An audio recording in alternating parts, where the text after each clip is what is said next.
a drug dealer in Atlanta who wanted to leave the criminal world behind. Looking to make one last drug deal before turning clean, Dean set up a deal with Xavier Gibson, who was a member of the street gang Gangster Disciples.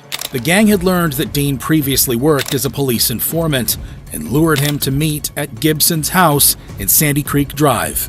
Then, for more than an hour, they viciously beat Dan with a crowbar and a 2x4 before sodomizing him, torturing him, and ultimately executing him. The gangsters then disposed of Dean's body at the Hamilton E. Holmes MARTA station. Police have just discovered a man's body in the trunk of a car. Police found the body dumped in the back of a car, along with the torture weapons. But it was back at Gibson's house where they made a shocking discovery.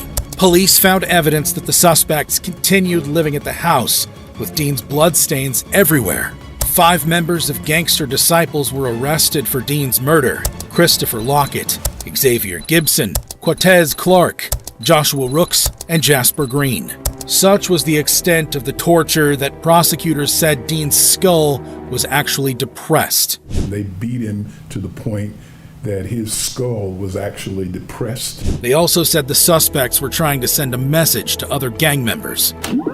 They were obviously attempting to send a message to fellow gang members and anyone who might dare to testify against them. All 5 were found guilty of murder and other gang-related charges. At their sentencing, an emotional father of the victim took the stand.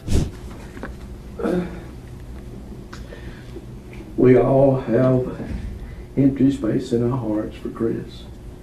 It was so very hard for me to tell a 5-year-old his daddy would never come home.